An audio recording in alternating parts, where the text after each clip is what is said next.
చంద్రబాబు నాయుడు గారు ఆయన గళం ఇప్పడానికి ప్రజల ముందు ప్రజాగళం అని పొదలకూరు సర్వేపల్లి నియోజకవర్గంలో పొదలకూరు మండలంలో మండల కేంద్రంలో పర్యటించాడు. సరే, భారీ బహిరంగ సభ అన్నారు. ముందేమో వచ్చేటువంటి జనం పట్టరు, పొదలకూరు సరిపోదు, కిటకిటలాడతాయని చెప్పి 3 కోట్ల జంక్షన్ ఒకటి ఏర్పాటు చేసాం. ఆడైతే ఇటు పక్కకు పోయినా కూడా ఇబ్బంది లేకుండా ఉంటుందని ఒక జంక్షన్ ఫస్ట్ చెప్పారు, గేట్ సెంటర్ అని.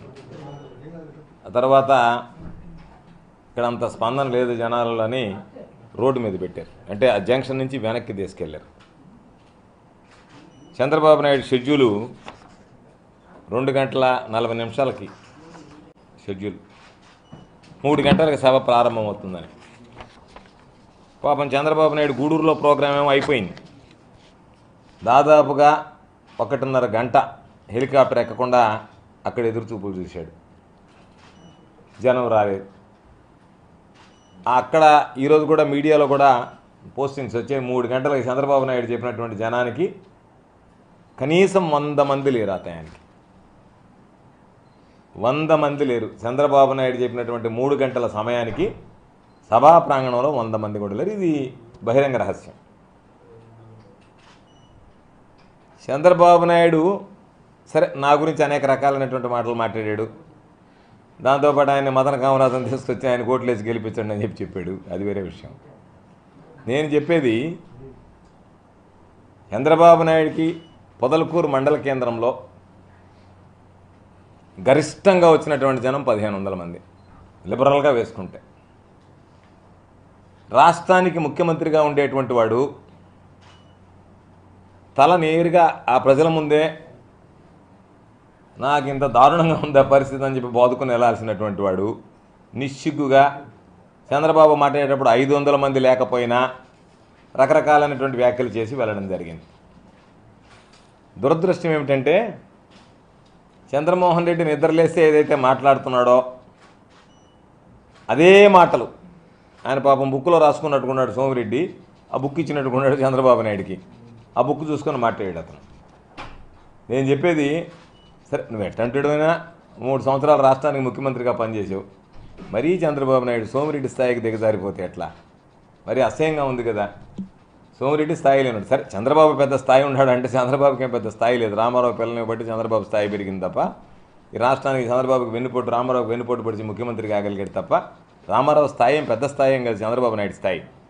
కాబట్టి అయినా సరే 3 సంవత్సరాలు రాష్ట్రానికి ముఖ్యమంత్రిగా పనిచేసినటువంటి వాడు ఇక్కడికి వచ్చినప్పుడు వాస్తవాలు తెలుసుకోవాలి, ఏమి జరిగిందనేటువంటి దాని మీద మాట్లాడాలి. చంద్రబాబు నాయుడు అనేటువంటి వ్యక్తి చంద్రమోహన్ రాసి ఇచ్చిన స్క్రిప్ట్ను వల్లి వేసిపోతే రోజు వాట్సాప్లో వచ్చినటువంటివన్నీ ప్రింట్అవుట్ తీసుకొని చదివిపోయినట్టుగా ఉంది తప్ప కొత్తగా ఏదీ మాట్లాడినటువంటి పరిస్థితి లేదు. అనేక రకాలైనటువంటి అభియోగాలు చేశాడు నా మీద, అనేక రకాలుగా మాట్లాడాడు.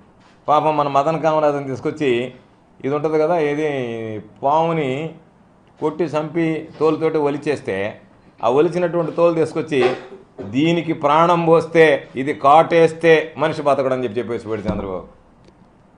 సోమిరెడ్డికి ఓటేసి గెలిపిస్తే సోమిరెడ్డి పనిచేస్తాడని చెప్పేసి పోయాడు. నేను నిన్ను అడిగేది, నువ్వు ఈ రాష్ట్రానికి ముఖ్యమంత్రిగా పనిచేసావా లేదా? నీకు మర్చిపోయావా? నన్ను ఏమైనా గుర్తు చేయమంటావా నువ్వు ముఖ్యమంత్రిగా పనిచేసావని? నువ్వు ముఖ్యమంత్రిగా పనిచేసినప్పుడు మెట్ట ప్రాంతం అనేటువంటి పొదలకూరుకి ఏం చేసావు, సర్వేపల్లి నియోజకవర్గానికి నీ హయాంలో ఏం అనకూడింది అనేటువంటిది ఒకసారి నువ్వు చెప్పగలిగితే ఇదిగో ఈ సర్వేపల్లి నియోజకవర్గానికి సంబంధించి నేను ఇది చేశాను అని చెప్పేటువంటి ఆస్కారం ఉంటుంది.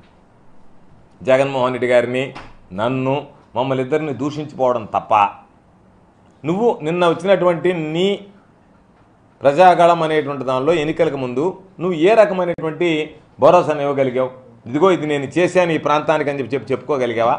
లేదు ఈ వనరులు నేను తీసుకొస్తానని చెప్పి భరోసా ఇవ్వగలిగావా? లేదే. ఏది ఒక్కడు కూడా మాట్లాడేది, ప్రతి ఒక్కదాన్ని పాసింగ్ రిమార్క్స్ లాగా నువ్వు ప్రతి ఒక్కటి క్రిటిసైజ్ చేసుకుంటా పోవడం. నోరు తెరిస్తే కాకపోతే ఏంటంటే పొదలకూరులో నీ నోటుకుండా వచ్చినటువంటి ఆ కంపు కాలుష్యం తప్ప పొదలకూరు ప్రజలకి ఇంకొకటి లేదు కదా. సోమిరెడ్డి కంపుతో బాధపడతా ఉన్నారు, ఇప్పుడు నీ కంపు యాడ్ అయింది.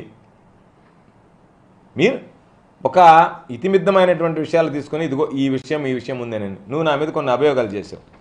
నేను చంద్రబాబు నాయుడికి ఛాలెంజ్ విసురుతున్నా.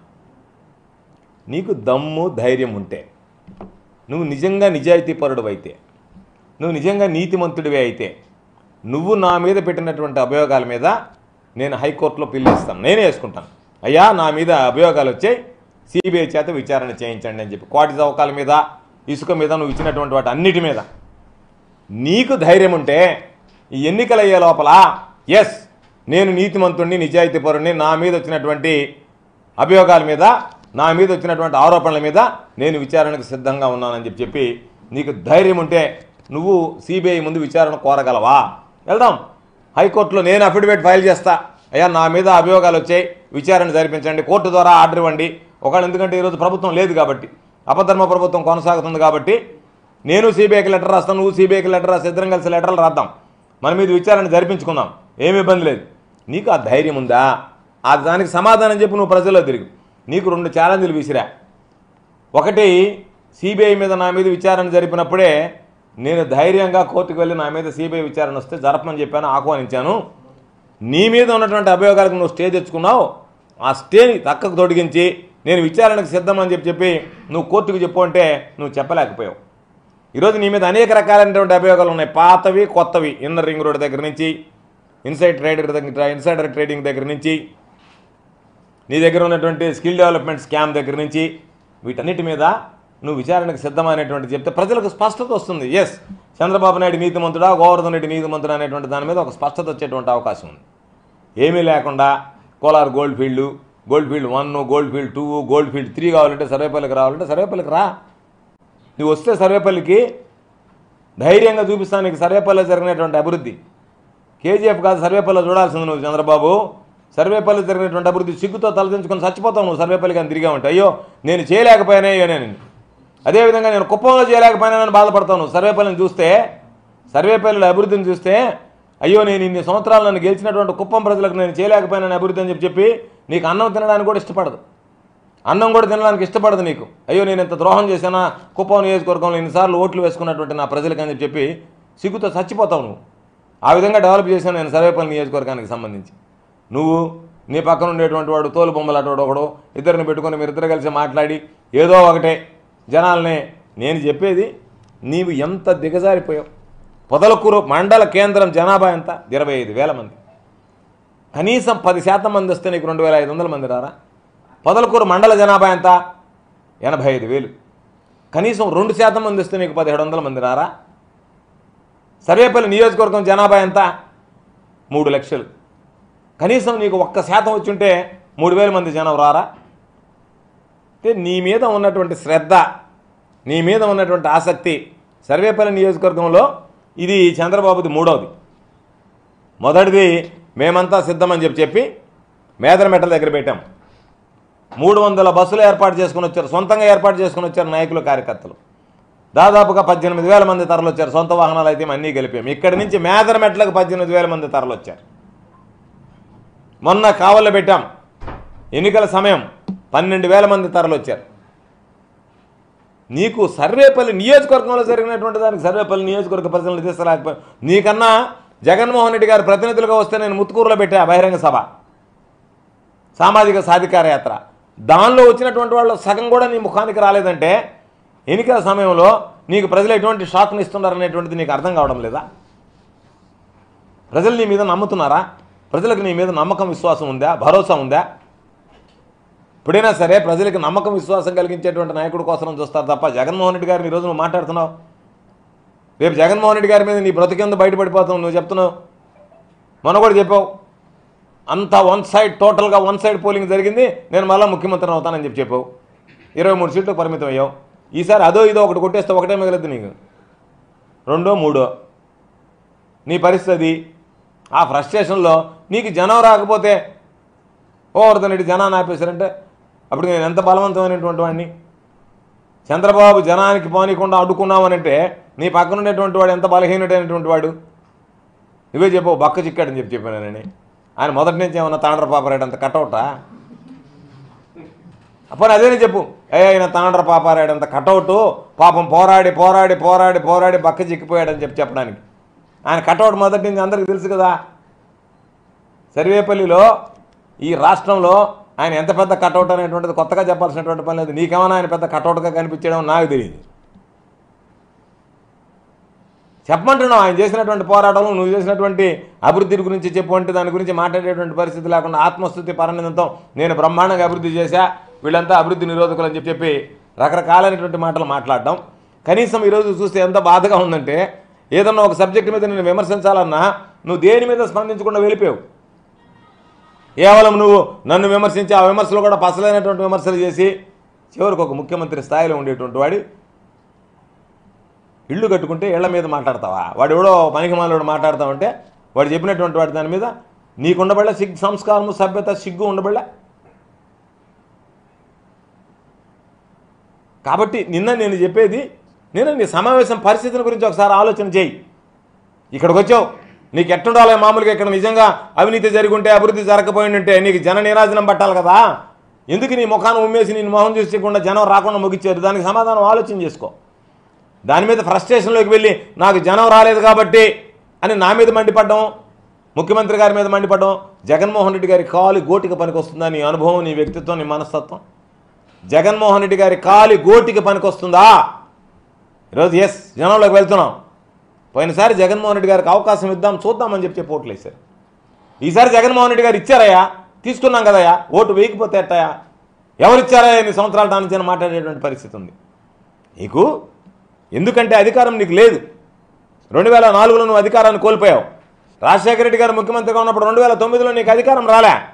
2014లో రాజశేఖర రెడ్డి గారు మరణించిన తర్వాత వచ్చినటువంటి ప్రభుత్వాల్లో కాంగ్రెస్ ప్రభుత్వానికి సంబంధించినటువంటి ప్రతినిధులు కాబట్టి వాళ్ళు మరలా మనం చేస్తే మనకు అవకాశం ఉంటుందనేటువంటి నమ్మకం విశ్వాసం లేదు కాబట్టి వాళ్ళు హైకమాండ్ నామినేట్ చేసినటువంటి ముఖ్యమంత్రులు కాబట్టి వాళ్ళు ప్రజల మీద దృష్టి పెట్టలేదు కాబట్టి శ్రద్ధ పెట్టలేదు కాబట్టి ఆల్టర్నేటివ్ ఫోర్స్ కింద ఆ రోజు ఉన్నటువంటి వ్యతిరేకత మరలా నీ వైపు నువ్వు పెద్ద అనుభవజ్ఞుడు అని చెప్పి నీకు మొగ్గు చూపించారు.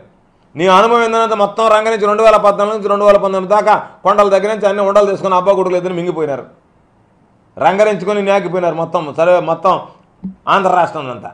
అందుకని తమ అనుభవం చాలాయా అని చెప్పి తమను పక్కన పెట్టి జగన్మోహన్ రెడ్డి గారికి అవకాశం ఇచ్చారు.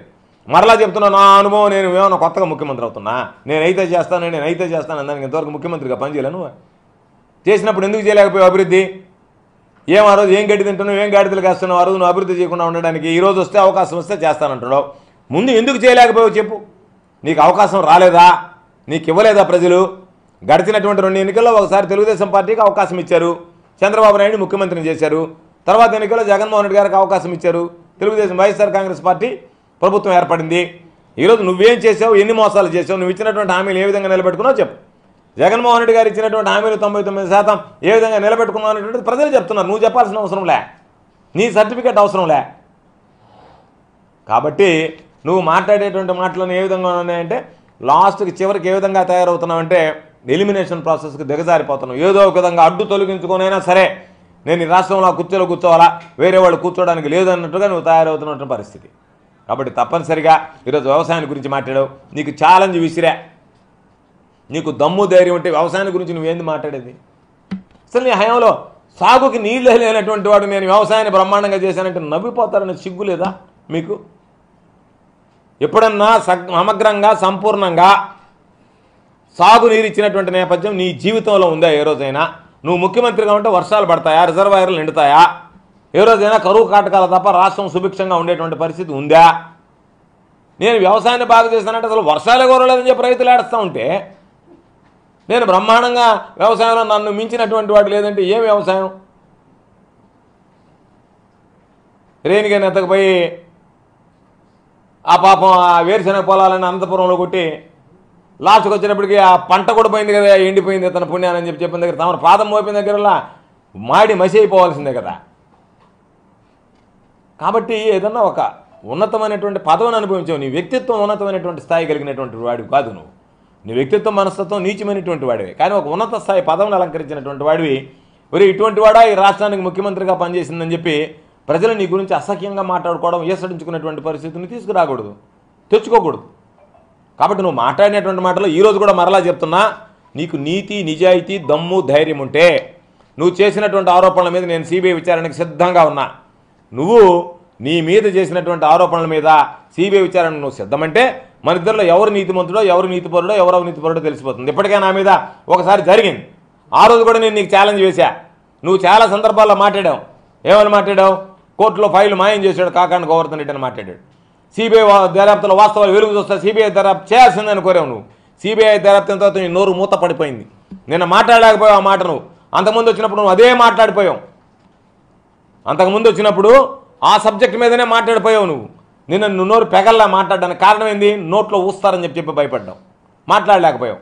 కాబట్టి ఇటువంటి పరిస్థితుల్లో నువ్వు పాపం సోమిరెడ్డికి టికెట్ ఎగ్గొట్టి ఓడిపోతాడని చెప్పి 3-4 పేర్లు పెట్టి ఆ 3-4 పేర్లో ఎవరు మేము రాముబాబు సర్వేపల్లి నియోజకవర్గానికంటే గతిలేక ఇతనికి టికెట్ ఇచ్చి ఇతను భలే పోరాడతాడు బాగా, ఇప్పుడు మామూలుగా నేను ఫుల్గా తోక పిండి ఉన్నాను, ఇంతకన్నా మించినోడు లేడని చెప్పి నేను టికెట్ ఇచ్చానంటే ఈయనంత సమర్థుడైనటువంటి వాడు ఉంటే నీకు ఆ మాత్రం అవగాహన లేకుండా టికెట్లు ఇచ్చావా? వేరే వాళ్ళ పేర్లు ఎందుకు చెప్పావు నువ్వు? కొత్తగా వచ్చినటువంటి పాత వాళ్ళని సరే వదిలి కొత్తగా వచ్చినటువంటి వాళ్ళ పేర్లు కూడా చూపించావు కదా దాంట్లో. కొత్తగా నిన్నగాక మన పార్టీకి అండవ వేసుకున్నటువంటి వాళ్ళ పేర్లు కూడా చెప్పి వాళ్ళకి ఇస్తే ఎటువంటిదని కూడా అడిగి చివరికి ఎవరు మేము రాము అని చెప్పి వాళ్ళు నిర్ధారించిన తర్వాత సరే ఈరోజు ఆడియోలు వీడియోలు అన్నీ చాలా విన్నాం మనం. ఏం మాట్లాడుతున్నారో ఏం విన్నారో తెలుగుదేశం పార్టీకి సంబంధించినటువంటి నాయకులు అనేటువంటిది వాటి జోలికి నేను పోదలుచుకోలే. దాంట్లో కూడా స్పష్టంగా అర్థమవుతుంది కదా, ఎవరు పిలిచినా మేము పోవాలనుకోలేదు, మేము పోలేదు అని చెప్పారు. ఎవరు పోకపోతే ఆయనకి ఇస్తారు టికెట్ అన్నారు. అట్టే నువ్వు ఆయనకి ఇచ్చావు టికెట్. ఆయనకి టికెట్ ఇచ్చి ఆయన పాపం ఇంతమంది వీరుడు సూర్యుడు లేడు జాతిరత్నం అయినా తెలుగుదేశం పార్టీ కంటే అటువంటి జాతిరత్నాన్ని ఎందుకు మర్చిపోయావు? ముందుగా మిగతా వాళ్ళు ఎందుకు వచ్చారు ఇతనికన్నా ముందు? పాపం ఇతను మర్చిపోయి మిగతా వాళ్ళందరి పేర్లు మొన్న చేరినటువంటి వాళ్ళ పేర్లు చెప్పావు. మొదటి నుంచి ఉన్నటువంటి వాళ్ళ పేరు చెప్పలేకపోయావు. ఈరోజు ఎవరు రాకపోయేటప్పటికీ ఆయనకి ఇచ్చి ఆయన తీసుకొచ్చే మదన కామరాజుని ఈయనకి బ్రహ్మాండమైనటువంటి వాడు, ఈయనకి తిరుగులేనటువంటి శక్తి అని చెప్పి ఆయన తీసుకొచ్చి ఈయన గెలిపించండి, ఈయన పాపం ఆయన జీవితాన్ని సర్వేపల్లికి అంకితం చేశాడని చెప్పి ఎవరు అంకితం చేయమన్నారు? ఆయన సర్వేపల్లికి ఆయన ఇద్దరిని ఆయన చిలకొట్టుడికి అలవాటు పడ్డాడు కాబట్టి ఇక్కడ వదిలిపోతే మామూలుగా వాటంగా ఇక్కడ వాల్ ఉంది కాబట్టి నేను మళ్ళీ వేరే దగ్గరికి పోతే మళ్ళీ కొత్తగా అంతా కమిషన్ ఏజెంట్లు నియమించుకోవడం కష్టం, అంతా రెడీమేడ్ స్ట్రక్చర్ ఉంది కాబట్టి కంటిన్యూ అవుతున్నాడు. అపోజిషన్లో ఉండే పార్టీలో ఉండే ఏదైనా సరే ఇక్కడ ఒక సెటప్ ఉంది ఆయనకి. ఆ సెటప్ ప్రకారం ఎవరిని ఏ విధంగా ఎక్కడ పెండాలనేది అక్కడ పెడుతున్నాడు. అందుకని నువ్వు వేరే దగ్గరికి పోమన్నా పోడు అతను. ఎందుకు పోడంటే మళ్ళీ అక్కడ సెటప్ పెట్టుకోవాలంటే 5 సంవత్సరాలు అయిపోద్ది. ఆడ సెటప్ కుదరదు. ఏడైతే సెటప్ బాగా కుదిరింది 94 నుంచి ఉన్నాడు 30 సంవత్సరాలుగా కాబట్టి చంద్రబాబు నాయుడు టికెట్ తీసేసినా అతను పోడు ఇక్కడి నుంచి. ఇక్కడ ఇన్ఛార్జిగానే కంటిన్యూ అవుతానంటాడు. వాడు కొట్టి ఎవరికి ఇచ్చిన టికెట్ ఇచ్చినా కూడా. అటువంటిది నువ్వు మాట్లాడేటప్పుడు సభ్యత సంస్కారం ఒక స్థాయిలో ఉండేటువంటి వ్యక్తి మాట్లాడితే బాగుంటుంది తప్ప ఈరోజు నువ్వు చెప్పిన వ్యవసాయాన్ని గురించి గర్వంగా చెప్తున్నా. నేను వ్యవసాయ శాఖ మంత్రిగా ఉన్నప్పుడు ఎన్ని సంస్కరణలు తెచ్చానో చెప్తా. నువ్వు ముఖ్యమంత్రిగా ఈ రాష్ట్రానికి ఏమి తెచ్చావు చెప్పు. రైతు భరోసా కేంద్రాలు ఉన్నాయా? రైతు భరోసా కేంద్రాల ద్వారా ఎరువులు ఇచ్చావా? ఉచిత పంటల బీమా ఉన్నదా? ఈరోజు ఈ జిల్లాలో ఎత్తుకుందాం. నువ్వు మాట్లాడలేకపోయావు. నేను మాట్లాడుతున్నా. పుట్టే ధర ఎంత ఉంది నీ హయాంలో నీ బ్రతుకు రైతులకు సంబంధించి? 12,000 13,000 ఉండింది గిట్టుబాటు ధర. 18,300 పుట్టుబట్టు గిట్టుబాటు ధర ఉంటే 12,000 నుంచి 13,000కి అమ్ముకున్నారు. ఇదిగో నీ పక్కన ఉండేవాడే 50 కోట్ల రూపాయలు వాళ్ళ దగ్గర కొట్టేసి ధాన్యం దళాల దగ్గర వ్యాపారాల దగ్గర రైస్ మిల్లర్ల దగ్గర కావలి ఉంది. కావాలంటే పాపం చంద్రబాబుకి తెలియకపోవచ్చు. ఉదయగిరి కోట మీద ఎప్పుడన్నా శ్రీకృష్ణదేవరాయలు వచ్చినప్పుడు శ్రీకృష్ణదేవరాయలకి భద్రతా దళాలు ఉండేవాళ్ళు అక్కడ కావలి కాస్త, అందుకని దాని పేరు కావాలని వచ్చింది. దాన్ని నీ పక్కన ఉన్నటువంటి వాడు సోమిరెడ్డి ఎంత బ్రహ్మాండంగా వాడుకున్నాడో తెలుసా? ఆ కావలిని చెక్ పోస్ట్ చేశాడు. అక్కడ తీసుకొచ్చి రవాణా శాఖ అధికారులను పెట్టాడు. ఏదన్నా ఇతర జిల్లాల నుంచి కనుక లారీలు వస్తే ధాన్యం బస్తాలు వేసుకొని అక్కడ ఆపించాడు. బ్రేక్ ఇన్స్పెక్టర్లు ఆర్టీఓలు అక్కడ చేరేది ఆపేది, మీకు ఆ కాగితాలు లేదు ఈ కాగితాలు లేదు అని చెప్పి లారీలను సీజ్ చేశారు.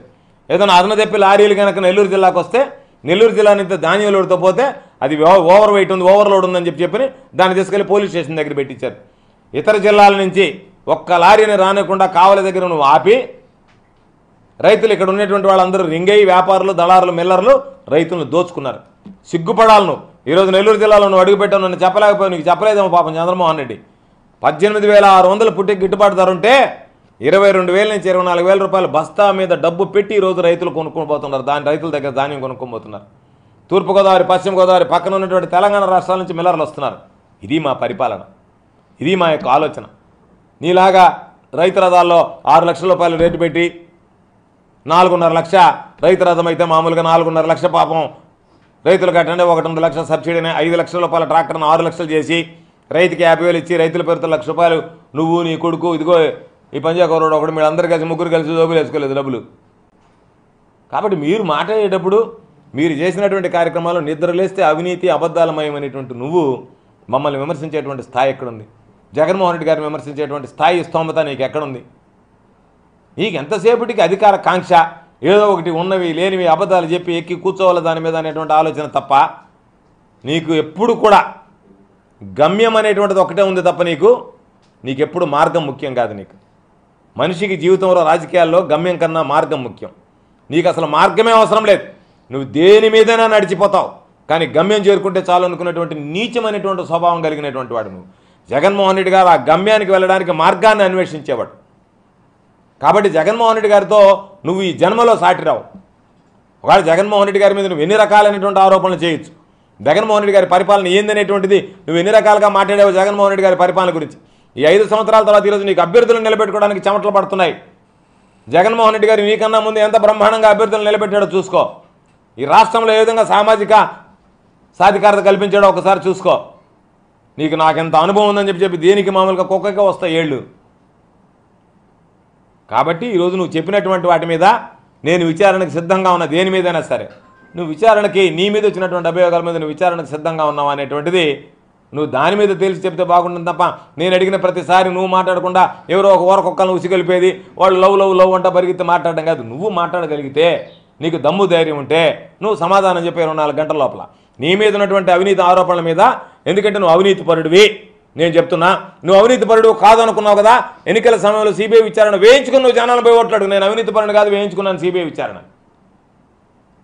లేనప్పుడు నేను అవినీతి పరుడినే, అయినా నాకు ఓట్లు వేయండి అని చెప్పి నువ్వు అడగాల్సినటువంటి పరిస్థితి, అడుగుతున్నావని చెప్పి భావించాల్సినటువంటి పరిస్థితి. కాబట్టి చంద్రబాబు, సోమిరెడ్డి ఇద్దరికి చెప్పేది, మీరు నిన్న జరిపినటువంటి సభ అట్టర్ ఫ్లాప్ అయింది, ప్రజాగళం మోగపోయింది చంద్రబాబు నాయుడిది. కాబట్టి చంద్రబాబు నాయుడికి ఆంధ్ర రాష్ట్ర ప్రజలు అన్ని దగ్గర బై చెప్పినట్టే నెల్లూరు జిల్లా ప్రజలు బై చెప్పారు. కాబట్టి ఇంక చంద్రబాబు నాయుడు శేష జీవితాన్ని విశ్రాంతికి గడపచ్చు. ఎందుకు పాపం అనవసరంగా ఇట్లాంటి వాళ్ళందరినీ పక్కన పెట్టుకొని గబ్బు కాయలు పట్టిపోవడం తప్ప ఏం ఉపయోగం లేదు. కాబట్టి మరలా చంద్రబాబు నాయుడు ఏదైతే వ్యాఖ్యలు చేశాడో ఆ వ్యాఖ్యలు అన్నీ కూడా ఈరోజు వ్యవసాయ రంగానికి సంబంధించి ఏ విధంగా రైతులను ఆదుకున్నాం, వ్యవసాయానికి సంబంధించి ఏ విధంగా పెద్దపీట వేసాం, వ్యవసాయ రంగంలో ఎటువంటి మార్పులు తీసుకొచ్చాం అనేటువంటిది ప్రజలకు తెలుసు, రైతులకు తెలుసు. ఈరోజు నువ్వు వచ్చినటువంటి ప్రాంతంలో ఒకసారి పర్యటిస్తే ఎంత సమగ్రంగా సంపూర్ణంగా సాగునీరు ఇచ్చాం. ఎన్ని సందర్భాలలో నువ్వు ముఖ్యమంత్రిగా ఎలగబెట్టేటప్పుడు, ఈ వ్యవసాయ శాఖ మంత్రికి ఏదో సోమిరెడ్డి ఉండేటప్పుడు జిల్లా పరిషత్తులను ముట్టడిచ్చారు వచ్చి. మా హయాంలో ఎక్కడన్నా ఒక రైతు రోడ్డెక్కి నాకు నీరు ఇవ్వలేదనేటువంటి మాట వినిపించలా, నాకు విత్తనాలు రాలేదనేటువంటి మాట వినిపించలా, నాకు ఎరువుల కొరత ఉందనేటువంటి మాట వినిపించలా, నా ధాన్యానికి గిట్టుబాటు ధర రాలేదనేటువంటి మాట వినిపించలే. మీకు మాకు ఉన్నటువంటి వ్యత్యాసం అది. ఇది నువ్వో నేను ఇచ్చేటువంటి సర్టిఫికేట్ కాదు, రైతుల్లో నుంచి రావాల్సింది, రైతులు చెప్పాల్సింది, రైతులు అనుభవించి రైతుల దగ్గర నుంచి వాళ్ళ అనుభవాలు చెప్తారు తప్ప నువ్వు ఏదో వ్యానికి అదేదో మైకి మైకేల్ జాక్సన్ తగిలించుకున్నట్టుగా మెడకు ఒక మైకి తగిలించుకొని నువ్వు మాట్లాడిపోతే జనాలు నమ్ముతారు అనుకోవడం మీ భ్రమ. జనాల్ని నమ్మరు. కాబట్టి చంద్రబాబు నాయుడిని నెల్లూరు జిల్లా ప్రజలు మరొకసారి చీకొట్టారు. సిగ్గైనా ఉండాలి. 70 మంది వచ్చారు నాయకులు. ఆ 70 మంది తోటి వచ్చినటువంటి వాళ్ళు తలా 5 మంది వచ్చినా కూడా 400 మంది వచ్చారు. ఆ 400 మంది ఇంకొక 1000 మందిని మొబిలైజ్ చేసుకోలేకపోయాడు సోమిరెడ్డి. అటువంటి వాటిని నమ్మిని వీడికొచ్చి అబాసు పాలు పాడడం, భ్రష్టు పడడం తప్ప ఉపయోగం లేదు. కాబట్టి నిన్నటి నీ దాంతో నేను అనుకున్నా నెల్లూరు జిల్లాలో నువ్వు అనుకుంటావు నాకు 4 వస్తాయి, 5 వస్తాయి, 6 వస్తాయి, 7 వస్తాయని వేలం పాటు పాడుతాడు. నెల్లూరు జిల్లాలో ఒక్క సీటు కూడా నీకు వచ్చేది లేదనేటువంటిది నిన్న నీ యాత్రతో అర్థమైపోయి ఉంటుందని నేను భావిస్తున్నా. ఏది ఏమైనా చంద్రబాబు నాయుడు నా ఛాలెంజ్ని స్వీకరిస్తాడని చెప్పి ఆశిస్తున్నా. సార్, మీరంత అభివృద్ధి చేస్తుంటే ఎందుకు మీ సొంత పంచాయతీ దగ్గర మండలాల్లో ప్రజలు ఈరోజు నాయకులు టీడీపీలో చేరినంత మాత్రాన్ని అభివృద్ధి లేనట్టేనా? అవును, దానికే నేను చెప్పేది. ప్రజలు చేరతారా, ప్రజానాయకుడు ఒకటి చేరినంత మాత్రాన్ని అభివృద్ధి లేనట్ట? ఎన్ని పంచాయతీలు ఉన్నాయి పొదలకూరులో? ఎన్ని ఉన్నాయి చెప్పు. పొదలకూరులో ఎన్ని పంచాయతీలు ఉన్నాయి? ఎన్ని పంచాయతీలు వైఎస్ఆర్సీపీ గెలిచింది, ఎన్ని పంచాయతీలు టీడీపీ గెలిచింది చెప్పు. ఎప్పుడైనా సరేలే చెప్పు, నువ్వు చెప్పు. ఎన్ని గెలిచినాయి అనుకుంటున్నావు నువ్వు? నీకు ఎన్ని గెలిచాయని చెప్పు అనుకున్నావు చెప్పు అన్నా. 90% కాదు, 30 పంచాయతీలు పొదలకూరులో ఉండేది. 29 వైఎస్ఆర్సీపీ గెలిచింది, 1 టీడీపీ గెలిచింది. ఆ వైఎస్ఆర్సీపీ ఉండకూడదు, నేను ఇండిపెండెంట్గా నేను ఇనానమస్గా పెట్టినటువంటి వాడు. వాళ్ళు ఏదో అలిగిపోయినంత మాత్రాన్ని అభివృద్ధి లేదని అలిగిపోవడం అనుకోవడం అంతా మూర్ఖత్వం అది.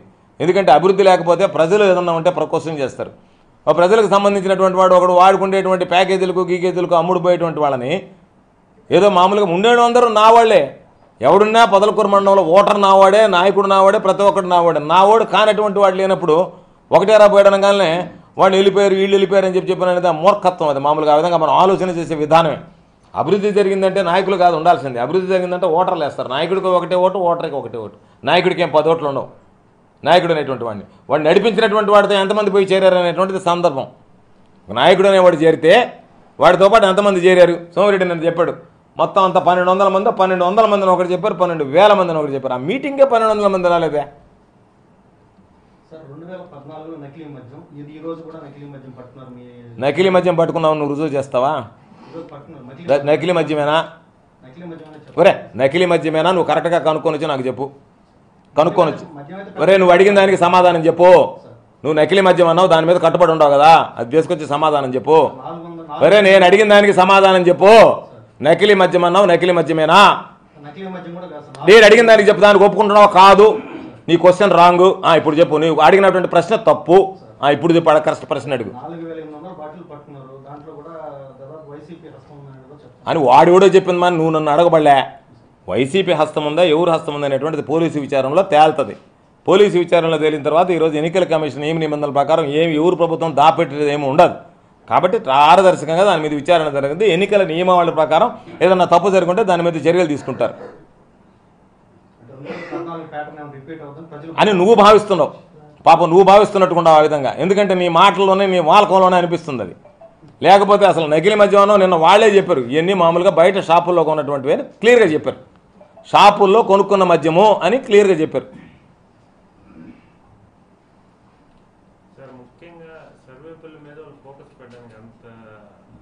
బలమైనటువంటి అభ్యర్థిని కాబట్టే నేను, దాంట్లో అనుమానం ఏముంది?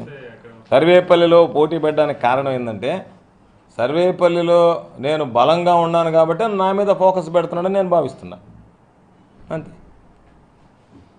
సర్వేపల్లి నియోజకవర్గం మీరు అనుకున్న విధంగానే ఇన్ఫ్రాస్ట్రక్చర్ డెవలప్ అయింది. ఎక్కడైనా సరే ముఖ చిత్రంతో పూర్తి స్థాయిలో అభివృద్ధి సాధించున్నారు మీరు. అయితే ఈసారి మరోసారి అంటే హ్యాట్రిక్ విజయం సాధించబోతున్నారు. అంటే గత ఎన్నికల కంటే ఈసారి మెజార్టీ సాధించబోతున్నారు. అంటే ఇన్ఫ్రాస్ట్రక్చర్ ఆల్రెడీ డెవలప్ అయింది. 2019 నుంచి మీరు నువ్వు ఒప్పుకున్నావు కదా డెవలప్ అయిందని. ఖచ్చితంగా డెవలప్ అయితే అభివృద్ధి జరిగిన తర్వాత ఓట్లు వేస్తారనే కదా అనుకుంటాం, దాంట్లో ఏం అనుమానం లేదు కదా. కాకపోతే సర్వేపల్లి నియోజకవర్గంలో ఈరోజు నేను చెప్పేటువంటి క్లారిటీ ఏంటంటే, చాలామందిని చంద్రబాబు ప్రయత్నం చేసినా రాలేదు అంటేనే, సర్వేపల్లిలో అభ్యర్థులు చంద్రబాబుకు దొరకలేదంటేనే సర్వేపల్లిలో వైఎస్ఆర్ కాంగ్రెస్ పార్టీ ఎంత బలంగా ఉందనేటువంటిది ప్రత్యేకంగా చెప్పాల్సినటువంటి పనిలే. ఇది నేను చెప్పేటువంటి మాట కాదు. చంద్రబాబు నాయుడు నన్ను చెప్పాడు. ఏమని చెప్పాడు?